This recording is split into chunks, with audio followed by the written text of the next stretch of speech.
On this episode of the Surviving Outside Sales podcast, I have on Justin Lohman, my partner at Surviving Outside Sales and at Rithm AI. We talk about his sales process, his sales career growing up, and things that we want the audience to learn and take away from this podcast. It's a great episode, worth a listen. Please hit the subscribe button so you know when more episodes are dropped.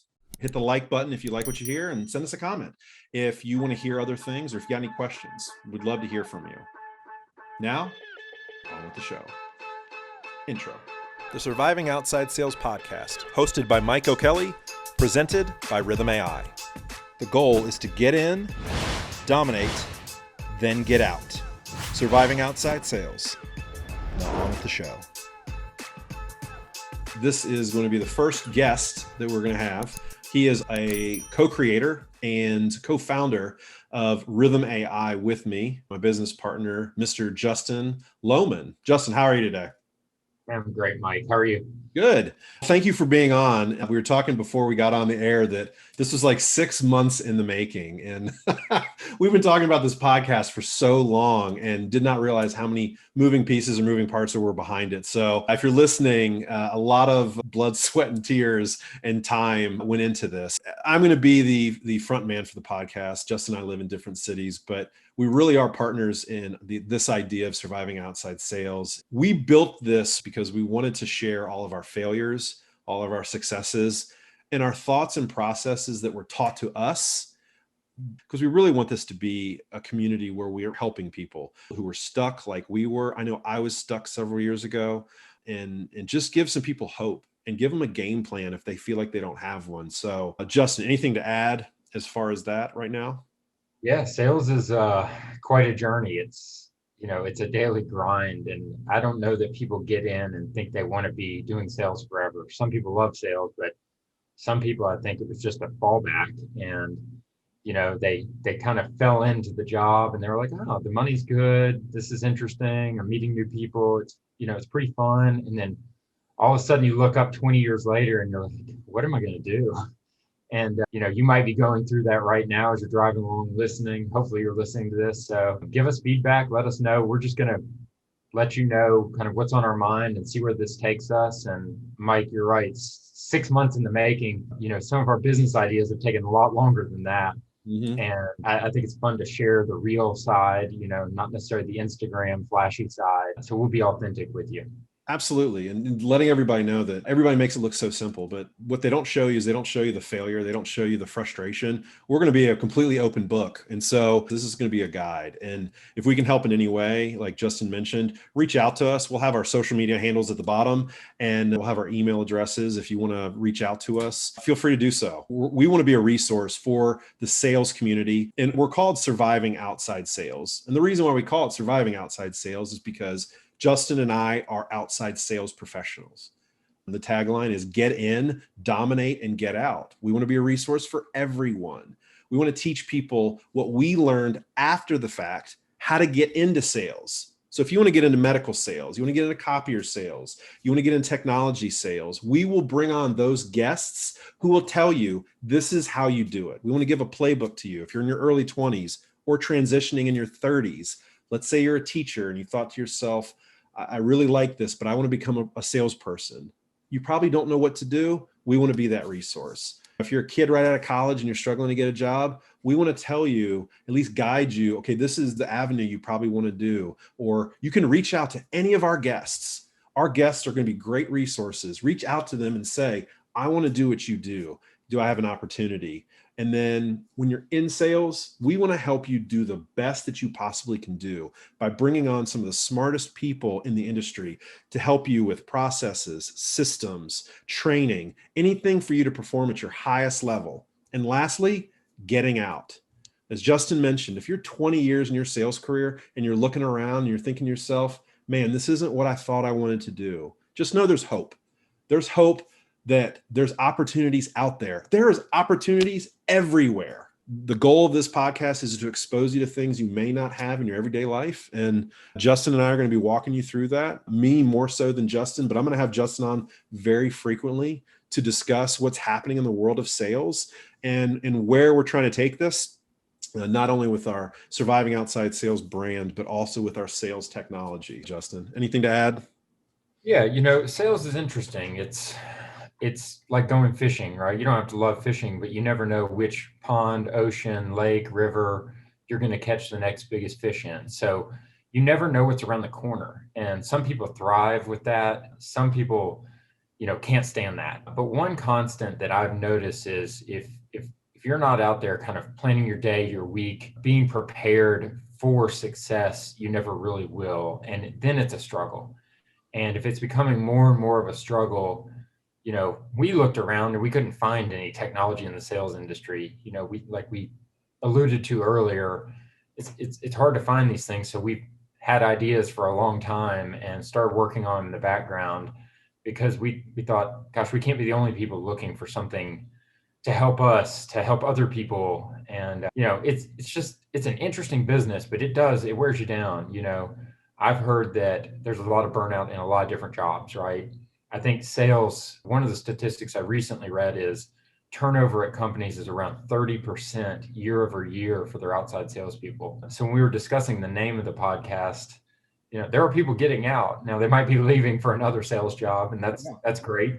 They have good experience to do that. But I think some people are saying, yeah, I want to go into financial planning or real estate, different type of sales, and they all take different commitments, but I think a lot of the same ideas are, going to be beneficial for any sales industry or if you have that entrepreneurial spirit, we can tell you the failures we've had. So I think it's relatable. Absolutely. And along the way, we're going to be completely open. Excuse me, that was a tongue twister. Probably doesn't going to play well on radio, but, or over the airways, but We're no DJs. exactly. But just let you know, look, it's not, some of these podcasts are super edited. They're clean, they're crisp. People already have formats. I will tell you, it's a lot easier thinking you can host a podcast than actually doing it. So along the way, Justin and I are going to get a lot better. We're going to be more efficient. Our whole goal is about efficiency.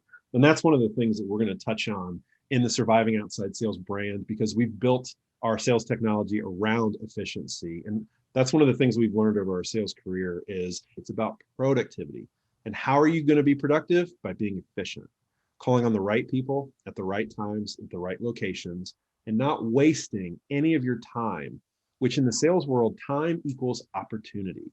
You only have a set amount of hours during the day, a set amount of days during the week, so on and so forth. If you're going to waste opportunities calling on the wrong people, you're going to waste those opportunities to progress in your career, financially and personally and professionally. Everything is intertwined. When you're younger, in your 20s, you think, well, I have so many years left to make money. It's amazing, like you said, Justin, how quickly you wake up and you're in your late 30s, early 40s, and you have a family, and you got a house, a mortgage, and you've got, daycare or tuition to pay for. And all of a sudden you're thinking to yourself, oh man, I can't pivot. Well, we're here to tell you on the Surviving Outside Sales podcast, yes, you can. You can pivot. And we're going to bring on guests that have pivoted. And one of the things you didn't add is open a franchise, start your own business, chart your own path. And that's one of the things that it's very scary. So we hope to be that resource. And so let's get to know the co-creator of Surviving Outside Sales a little bit better, Mr. Justin Lohman. Justin, take us back. You were in Memphis, Tennessee, born and raised. You decided you wanted to get away from Tennessee to go to college. Talk about that decision and why you made that decision, and then kind of catch us up to speed at that point. Yeah, so I think I'll be brief on this. Probably the best decision was to get away. I grew up in a pretty conservative area and didn't really, know who I was yet. And I had to go kind of discover myself. And to date me a little bit, I've been in sales around 20 years, which I wasn't going to get in sales, but 9/11 happened right before I graduated.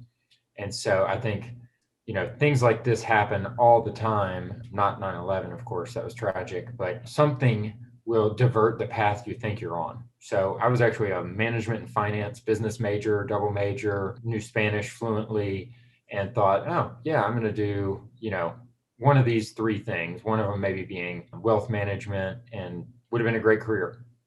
But I also knew when the economy's in the tank, who wants to give you money? And so I thought to myself, Well, I know these companies are going to be struggling, and sales is the lifeblood of any organization. They need money. And so I thought, all right, I'm going to go try to find a job in sales. And I didn't go to college to get a sales degree. I didn't know I was going to go into sales, but I think many people follow their parents. I know your father was in sales, and so was my dad. And my dad was, he didn't like his job. He would have thrived on surviving outside sales, but he was the best salesman I've ever met, ever known, and still is to this day. And so being able to learn from him, just the way he interacted with people and networked, and we'd be at dinner and he knew everybody in the room, just in any restaurant, it was wild. And I just always admired that so much. And I thought I was very shy as a child. I didn't really want to talk to everybody. And now we're in a generation where we can do everything via our phone. And I think sales is such an art, a skill. It's something that you can't be annoying, right? You can't be too aggressive. You can't be not aggressive enough. It's like that perfect, it's a Goldilocks effect, right? You got to be right down the middle. And you really have to craft yourself and learn from people and network and say, who do I admire? Who do I want to be like? And I've always thought sales is kind of like sports, right? Your company looks at you like, oh yeah, you've been successful for 10 years. We get a bad quarter. You're now already on the chopping block. And it's what have you done for me lately? And so we're all on an island. We all need help. We all are a little scared to ask for help sometimes, or we're new and we don't know what we don't know yet. And I can't think of another business like sales. So I just find it very fascinating. I mean, it keeps pulling me back in despite all of my ideas, despite everything going on. I still enjoy going out and selling on a daily basis, or at least a weekly basis. Yeah, So everybody needs a break from it too. Um, absolutely. I think that's why so many people fall into sales. You can sell cars, copiers, pharmaceuticals, medical, payroll, insurance. I mean, you name it, because sales is so intertwined with the capitalistic culture, the United States especially, that there's just so much opportunity. So, we are capitalists, right? And yep. so as salespeople, it fits what we're trying to do. We celebrate it because the companies that buy from us, they love it. They end up appreciating you. They thank you. They love that relationship and value it. And that's what's so addictive. But I was going to mention one other thing. Mhm. We both had really good training out of college. We picked two companies that were well known for great training. And I think that was so important for both of us. It's part of the reason we want to give back. And they taught us the do's and don'ts, the right way and the wrong way, and how to not cut corners, which in sales, look, a lot of salespeople are, their reputation is to be a bit lazy, right? Mhm. But the type of people that are listening to podcasts and Audible and trying to read books to get better on sales, those are not those people. And they're looking for something better. And they're looking for, what can I sell next? Like you said, I think it's such an industry full of different ideas and new technologies are emerging all the time. And how fun would it be to sell for the next big thing, right? That's what we all kind of are driven by. I also know that at that company that first hired me, took a chance at 22, they hired a lot of coaches and teachers that worked so hard and wanted to give back, but were sick of not making a living.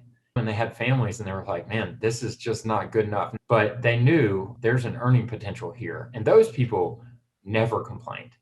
They got up, they went to work every, because dealing with your children all day, as much as you love them and they're little angels, it's not easy to deal with 20, 25, 30 of those guys running around all day, every day, right? Mhm. It's exhausting. Just like being a parent, it's exhausting. So there's pros, there's cons to everything. You're not alone out there. You're just like us in this way, but you're unique.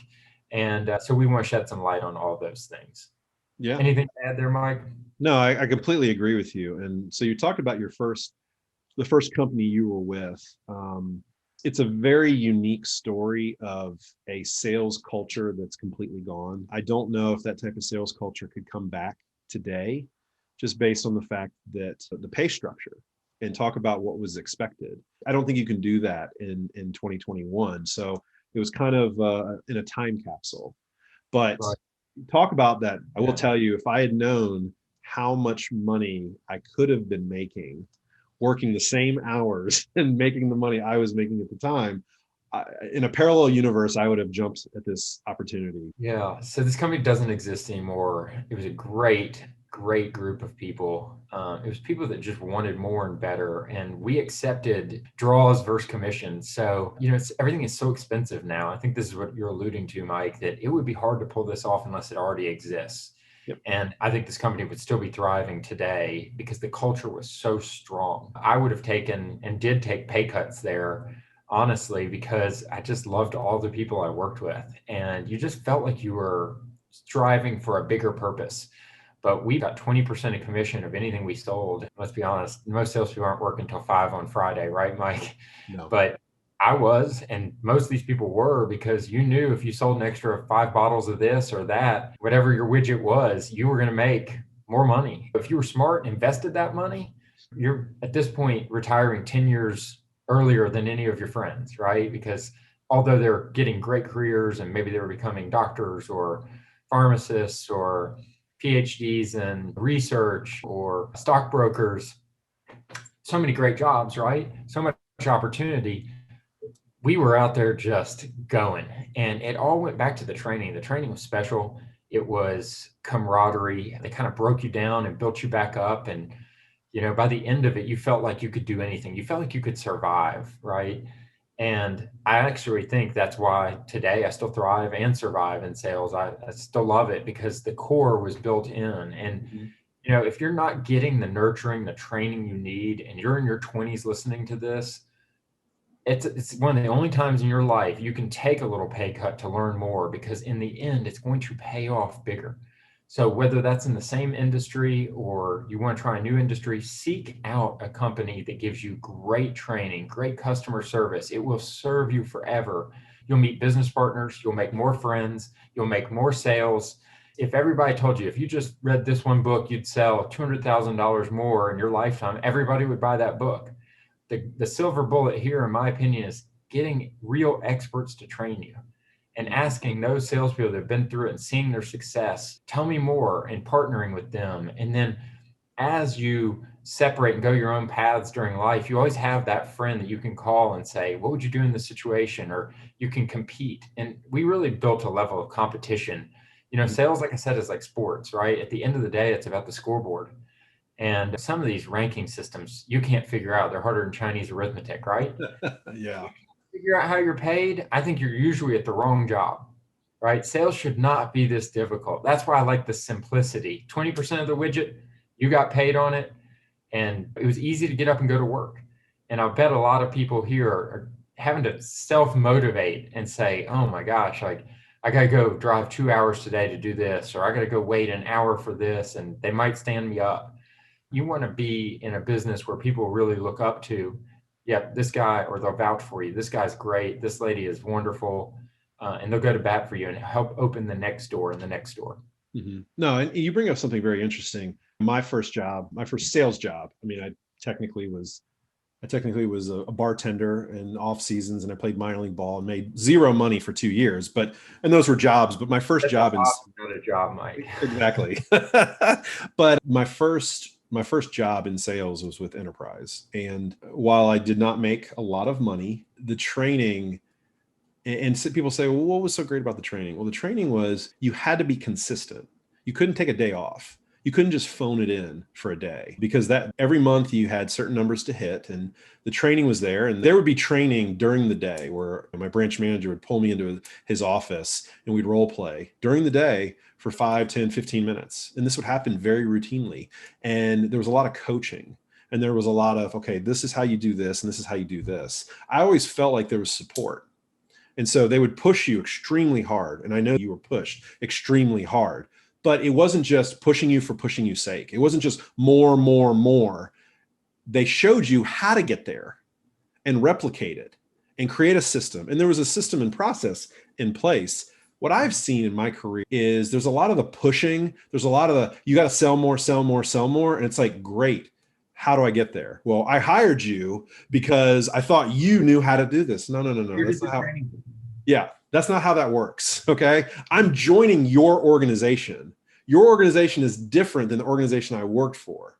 So Yeah, like you said, Justin, I think it's very good if you're young enough, before you've started a family, before you have a lot of things that kind of create the quote unquote golden handcuffs, take a chance on a company that has the best culture, the best training, and don't worry about your base salary. Don't worry that, I'm going to make $10,000 less. Yes, when you're 27 years old, but that's going to help you when you're 45 and you've learned all of the training that you receive, the training that I received has benefited both of us. Because what it did was it was hard times. Okay. It wasn't rainbows and butterflies. Sales can be a grind. You get your teeth kicked in. It's a phrase I use a lot. And you get knocked down, you get back up. And the goal of being successful is always getting up one more time than you get knocked down. And Justin, my background a lot, and I'm trying to share with the audience. I mean, I've been knocked down more times than most people by my age, and I just keep getting back up. And a lot of it has to do with right. That's a word that's going to come up in sales a lot. You're very persistent and you're very consistent, and you're not scared of the word no. And you got to have tough skin in this business. And it's not really for everybody. I've interviewed and hired hundreds of people. Mm-hmm. And I always love when this, young person comes in and they're like, oh, I should be in sales. My mom tells me, or my aunt says I'm good at talking to people. Oh, good. Right now, if that's what you're saying, stop saying it. That is not an answer we want to hear. Actually, although we're doing all the talking here, sales is about listening. And so it's not intuitive. You think, oh, I just got to cram all this information in my 5-second window or 20-minute window. That is the worst thing you can do. What is sales? It's really listening, solving problems, finding out what people are struggling with, and seeing if you can create that solution, that answer for them. Mm-hmm. And I think people have that backwards, and man, it is painful. Once you get it, it is so painful to go on a ride with somebody and see them do it the way you probably did it when you were 22 or 25. You tried to be a professional athlete. I think a lot of people listening, probably that was their dream or their goal growing up. I wanted to be a professional soccer player. I wanted to be a professional basketball player. I'm not 6'8". I can't dunk. I was not going to play in the NBA. You're not playing above the rim? I wasn't playing above the rim, baby. I wanted to. It sounded really fun. I just was not born that way, right? Yeah. And so, but I will say this about salespeople. Salespeople are very entertaining. They're very fun to be around. And I think the type of people that are buying from salespeople, they buy in, they like them, they're excited. But the best salespeople I know, they're great listeners.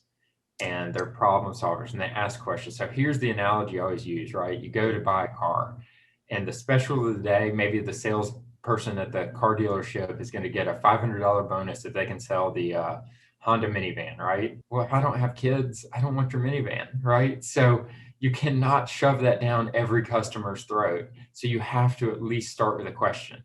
You have to find out, what are you looking for, right? Well, tell me a little bit about your family. Tell me about this. Tell me about that. It is okay to ask questions. Yeah, they're appropriate, right? So I don't know. I could go down all these tangents with you, Mike. It's fun to talk. Of course. Well, I'll bring up the car dealership and I'll tie that all together in a second. But one of the things that I wanted to bring up was you talk about being a great listener. And I can tell you that I've seen Justin. Justin probably is one of the best listeners. And so I don't think my success in sales has been because I've been the best listener. I do feel like I struggle with I get on tangents, and I do feel like I struggle mentally. And some people say, I'm ADD or hyperactive. I think it's more of just my mind is always racing and always working, always trying to solve a problem. And I've never really been able to slow my mind down well enough. But I realized, in the off seasons I was bartending, and I was always making more tip money than some of my other coworkers. And so my manager one time asked, well, what are you doing different? And I said, well, people come to a bar to have a good time. So I show them a good time.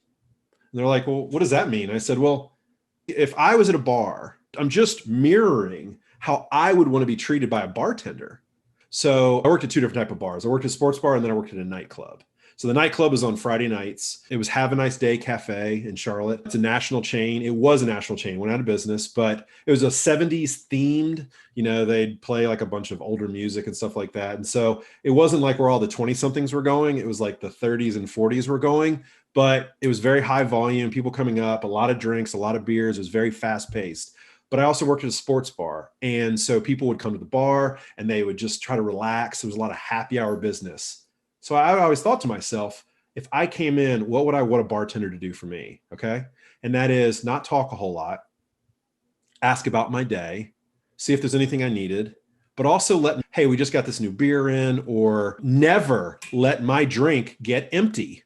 That was the one thing I always hated, where I'd go to a bar and I'd have a beer or a drink and it'd be empty and it'd be sitting there like in front of me and I'd be having a conversation with somebody. And I look back 2 minutes later and it's still sitting there and the bartender's kind of chatting it up with one of their coworkers. So I was like, if I'm ever a bartender, this is what I'm gonna do. And so I got more tip money because people loved the fact that I never made them wait. So at that right there was the click aha moment for me, because I will tell you, I never thought I was going to be in sales growing up.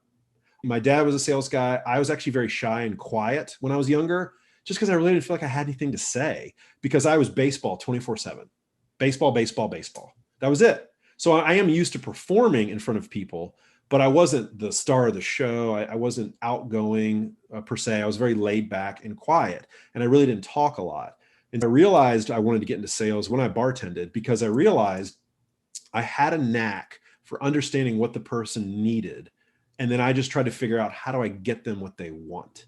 So it's kind of two sides of the coin.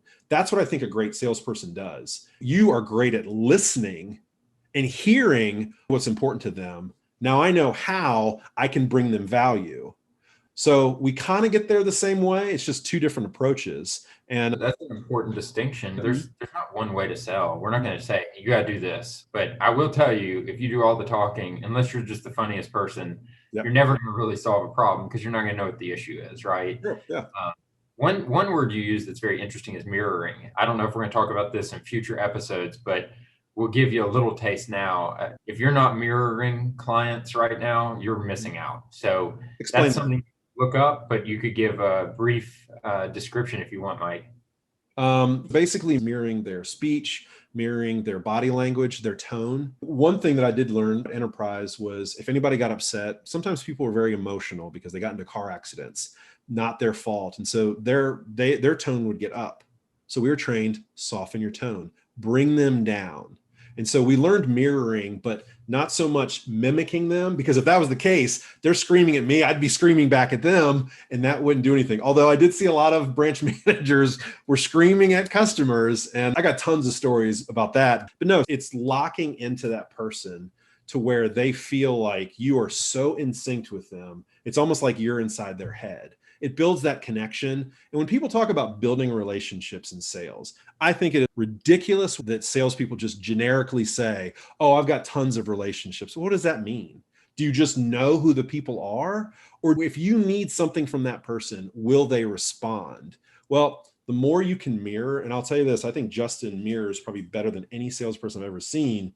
When you mirror, you're building that relationship. You're connecting with somebody. And really, isn't that what sales is about? It's connecting with somebody, finding out what they need, and then being able to provide it succinctly, without a lot of give and take, without a lot of beating anybody up. What do you think? Well, it takes active listening, right? So it's easier to build a relationship if they know that you are actually listening and you are showing empathy. And it's not, it has to be genuine as well, right? So it's not an act, it's a learned behavior. And then once you learn it, you can't unlearn it. It's awesome. And I don't consider it really a technique. I just think it's something you have to kind of learn. And then once you do, you kind of reach that next level. I know that there's a couple sales forces out there that have actually trained people to do this. And I think that's awesome to train people to do this, but I almost think it should be a one-on-one, or something you learn maybe even on your own, or something you witness, or maybe you hear about and then you start testing it, reading about it. Actually, like FBI Negotiators, there's a book we like by author Chris Voss, and you'll probably see some post or something that we put out that's a book we recommend. In fact, Mike, what's the title of it? Don't Never split the split difference. the difference. Never split the difference. Yeah. Yes. We've both read it several times. We love it. He talks about mirroring a lot, so it's a great place to start. Give him some business. He's super interesting, Mm-hmm. and maybe one day he'll join us on our podcast. Oh, Right? So, we'd love to have Chris Voss on the yeah, podcast and talk about it. But you also want to talk. You also want to talk about a very interesting story, being an FBI negotiator, but also just the stories about bank robbers and being in the jungle and hostages. So who doesn't? Who's not interested in all that? That doesn't happen in exactly. our daily lives. You know? Super fascinating. Surviving Outside Sales podcast is brought to you by Rithm AI. If you are in outside sales, check out rhythmai.com. That's RITHM AI.com. The sales enablement tool that will help outside sales teams build their best sales days every day. Rithm, prospecting, targeting, and routing simplified. Everything an outside sales team needs, nothing it doesn't. Try for $1 for the first month today. That's rhythmai.com. Now back to the show. I wanted to bring back up the car dealership because Justin and I met because I was to a point in my career where honestly, there was an industry that I worked in that I was done. I was absolutely done with the industry. And I had turned down interviews from other friends for big pharmaceutical companies. And I was just done with the industry because I was just super frustrated. The companies I had worked for, I really did not have great management for any of the companies that I had worked at. And my father had been in the industry and he said, I think the industry is going in the wrong direction where they're rewarding the wrong salespeople with leadership positions that did not necessarily earn them, but they were just in better markets. And one of the things Justin and I talk about is Justin is in a small market and Charlotte is a smaller market than say Florida, Texas, California, New York, Chicago. But everywhere you look in our industry, that's where all of the sales leadership come from. And so is it because Houston has got 6 million people or whatever it is? Is that why they have more business because there's just more opportunity? Or is the person actually a better salesperson? But I was completely frustrated with the industry. A friend of mine called me and said, I got a job opportunity for you. And I said, okay, what is it? And he said, it's in pharmaceuticals. And I said, not interested. He said, hear me out. It is with guys that I worked with. And so he told me about the company, told me about the products. And I said, I don't know, man. I'm trying to get out of the industry and I'm trying to kind of be an entrepreneur, build my own business and kind of do other things. He said, don't focus on the job. These are guys that you should get to know. And I think this is an opportunity to have these guys be personal relationships for the rest of your life. I think that's what you're doing. Well, what he was really saying, he's a good friend of ours, and he was connecting us, right? And it was very complimentary of me. I'm not sure I deserved it, but the other person was the CEO of the former company that I'd worked at, right? And he was saying, you need to get the training and you need to network with these people because in sales, you might be in a job for a year, right? Mm-hmm. And you never know what the next year is going to be and when that company is going to sell and if their product's going to lose a patent. I mean, there's so much unknown. Exactly. And it is unnerving. A lot of people really can't handle it. There's just so much turnover and things like that people get out of the industry. And this is part of what we're here to talk about, right? Is what do you do when you feel like you can't take it anymore? And Mike said it best, I'm done with this. I don't want to do this. And our mutual friend said, you need to know these guys. And I'll take it from there for a second. I mean, honestly, he called me and he's like, you're going to love this guy. And I didn't love this guy. Why would you not like this guy? How can you not like, I'm not sure if he's setting me up or what, right? But I did trust this guy. The funny thing is the former CEO was like, no, I like this guy a lot. And he's like, you're going to trust me. We're going to hire Mike in this situation. And it was a great decision. Obviously, I hadn't hired nearly as many people as he had. And both the former CEO and my friend were correct. But, there were a lot of things that were unknown. And I was like, I don't know. He doesn't have the track record I look for. Because honestly, what happens with a lot of salespeople's resumes, Mike? They bounce from this job to the next. The company's sold. The company tells you a bill of goods. They don't train you. Mm-hmm. I mean, I remember your first boss in a particular industry never actually helped you for a year and finally got fired. Yep. And I mean, knowing that people are okay with that or don't know what to do in that situation is not okay, right? And it was detrimental to your career, to your paycheck. All it did was make you more persistent, right? It gave you another kind of notch that says, I can kind of learn on my own and handle anything. But that's not a thriving environment, right?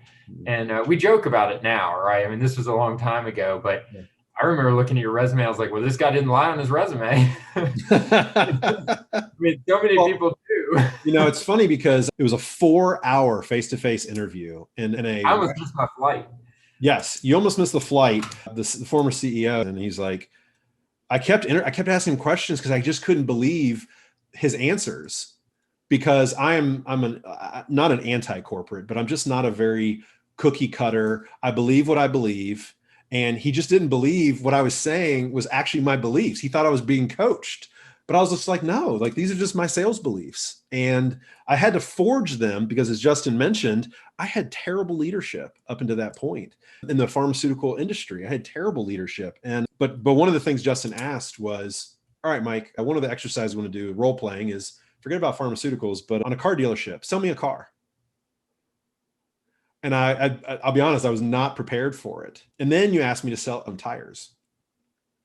And I was like, what kind of animal would you be, or something crazy like that? Right? Yeah, something like that. And so I'll be honest, I remember leaving the job interview and I called our friend John and he goes, how did it go? And I was like, oh my God, it was terrible.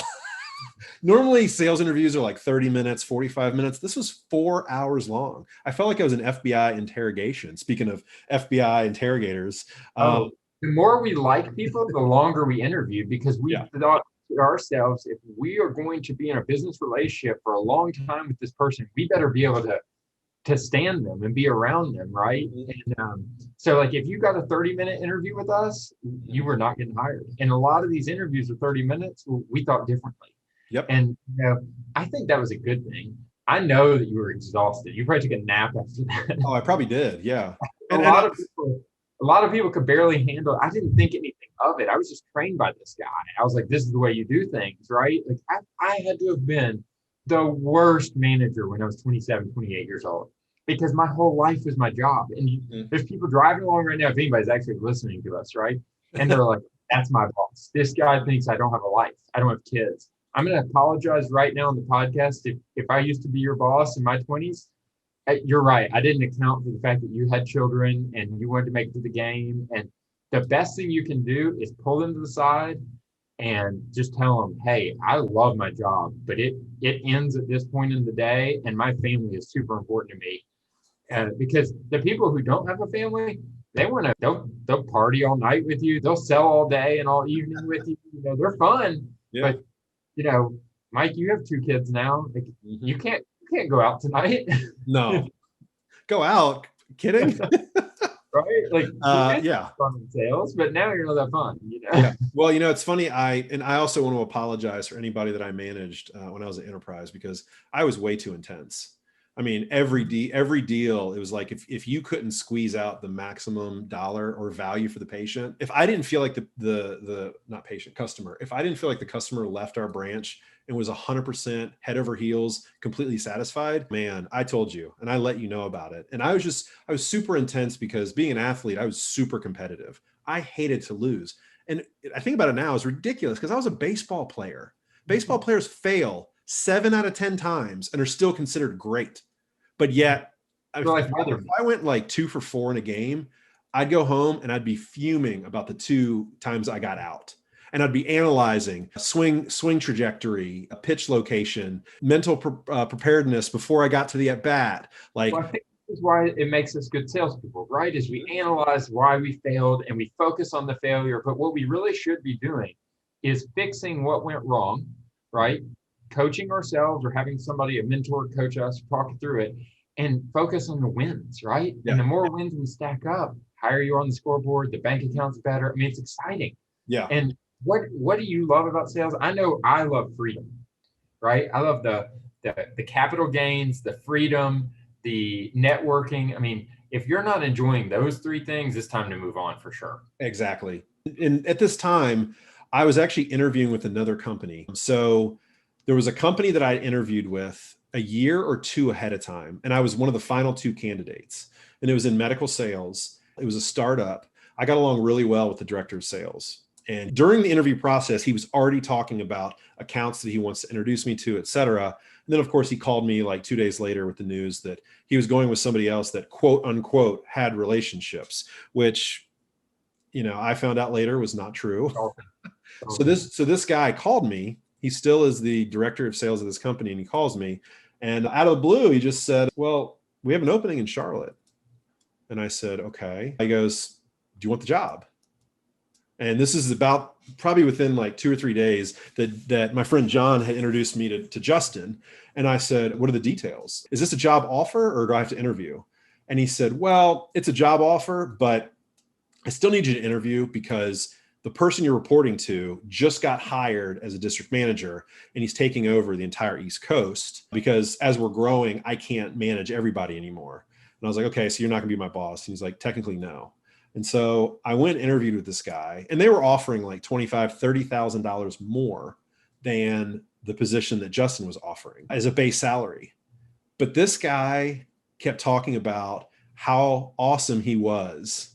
So juxtapose the interview I had with Justin, where it was about sales, it was about process, it was about philosophy, culture. And then I'm interviewing with this other guy who just got promoted out of New York, and he's talking about his boat and his Rolex. And he literally said, "Hey, Mike, you see this Rolex?" He goes, "You can have a Rolex like this. You just have to do what I did, which was crush your sales numbers." And I'm sitting there thinking to myself, oh my God, this is the douchiest guy in the world. I'm not working for this guy. And I left the interview, and I called this director of sales. Maybe it was VP as his title at the time. And I was like, "I'm not taking the job. Forget it." I said, "I'm not working for that guy, period, point blank." And he's like, "Well, I can get you more money." I was like, "Dude, it's not about the money. It is about the fact that this guy had no idea what he's doing." And I did come to find out later, the reason why this guy did so well in sales was because the owner of the company got a massive hospital chain in his territory, sold this guy, and he got credit. So this guy didn't even earn his position.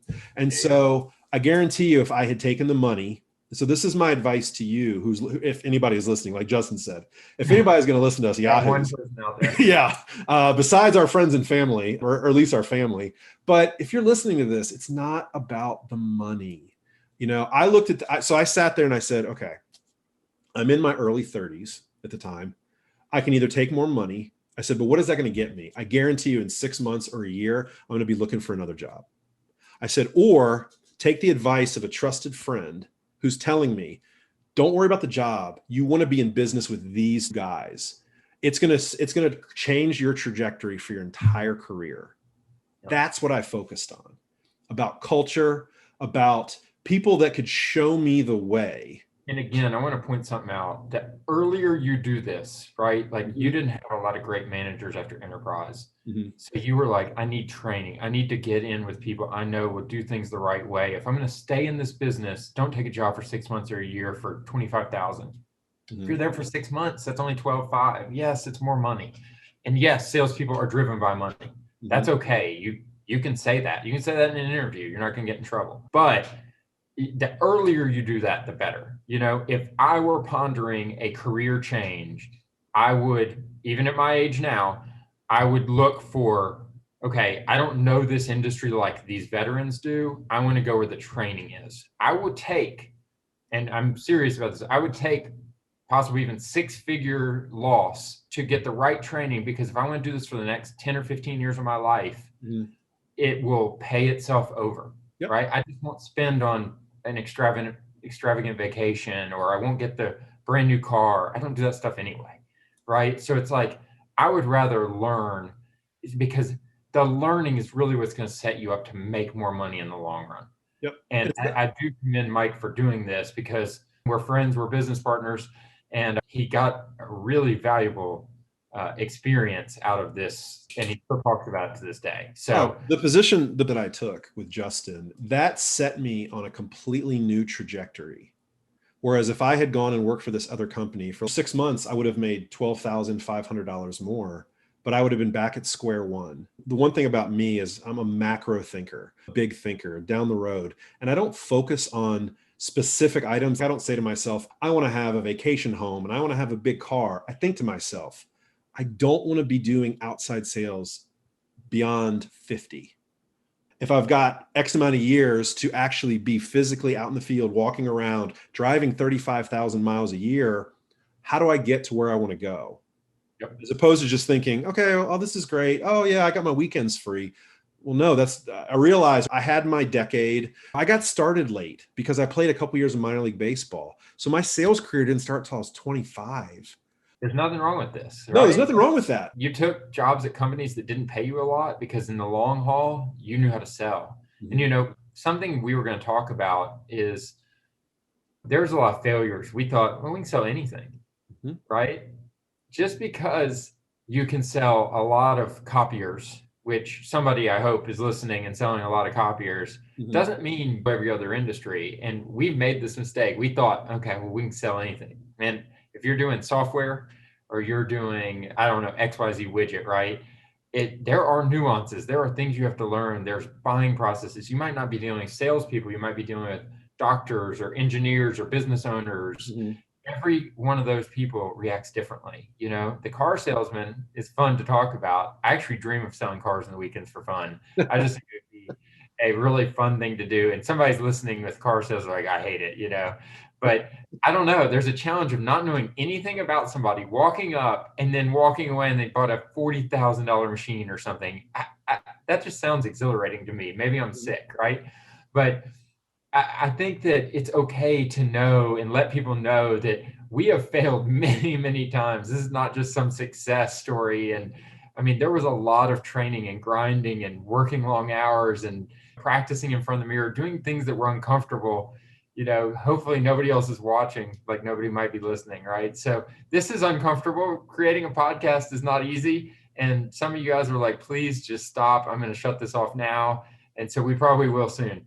But not everything is, you know, as easy as it seems. And you're going to have failures and you're going to think you got your dream job and they close the doors in 2 months and you can't worry and have fear about it. You got to take chances and you just, you know, part we didn't talk about is the dominating in the middle, right? Get in, dominate, get out. I think you could see the getting in. I think you could see part of the getting out. I think the dominating is there's so much opportunity while you're at each of these jobs, or you shouldn't have taken it, right? And if you got to get out, get out. But if you're there and the opportunity is there, you might as well dominate because all my friends are working from 8 to 5. So if I'm just sitting around at 2 o'clock on a Thursday, I'm leaving money on the table. I want to dominate. I want to make sure nobody can catch me. And I think that's the attitude more people should take. It's not for everybody and not every career is. You have to go all in if you're going to dominate. So just remember. Oh, I guess I got a delivery at the house because my dogs are going crazy. So yeah, this is unscripted. Like Justin was talking about domination. And so when we talk about dominate, we're not talking about being the most aggressive. What we're saying is don't ever be happy with where your numbers are. Your numbers can always be better. Now, don't be neurotic and don't stress yourself out. There is time to kick off at 4 o'clock and go have a drink with friends. But if you're doing that every day, you're just robbing yourself. You're robbing yourself of the opportunity to maximize your potential. If you're working in a job where you're done at 2 o'clock in the afternoon, you're not being challenged enough. You're in the wrong line of work. And it doesn't mean you have to grind, but to go find something that challenges you. Exactly. Life is too short. Have fun and, you know, get in, dominate, and get out. I think that's what it's really about. So absolutely. I think in the future, we'll have a lot to talk about and hopefully people will reach out to us and give us feedback and keep following us. And I'll let you close it up, Mike. Absolutely. This is a work in progress. And so this podcast, this community, so we've got a survivingoutsidesales.com. We've not been able to get the website up and running, but we will. You can go to survivingoutsidesales.com. We're going to be launching on all the major sites as well. These videos that we're shooting will be edited and put up on YouTube. So we'll have a YouTube channel. We'll have lots of resources for you and we'll have our email addresses. If you want to communicate with us, you can communicate with us. We want to push the sales community forward and give them help, and quite frankly, give resources that we never had. And we don't want people to struggle. The one advice my dad gave me was set yourself up so you don't have to work as hard as long as I did. My dad was out in the field until he was 60. And he said it was physically and mentally one of the most exhausting things he ever did. And he said, every father wants better for their children than they had.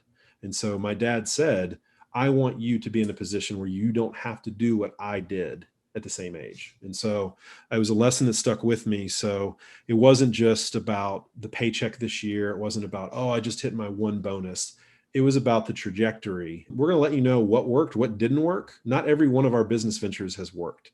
We don't stop because one business venture failed or one business venture didn't take off at the rate or the speed. And so over the course of this podcast, we're going to be very honest upfront and let you know what is happening. And we'll share the failures as well as the success, because there has been a lot of success, but I don't feel like you learn as much from the success as you do the failures. The success is kind of executing a well-organized plan. The failures is making adjustments to your plan so you can succeed more. So it's going to be very exciting. Justin, you said I could wrap up, but anything to add before we go?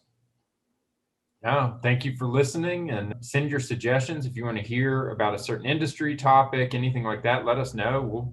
We'll speak on it ourselves or find an expert if we don't know much on it. And we look forward to hearing from you and coming across your airwaves more.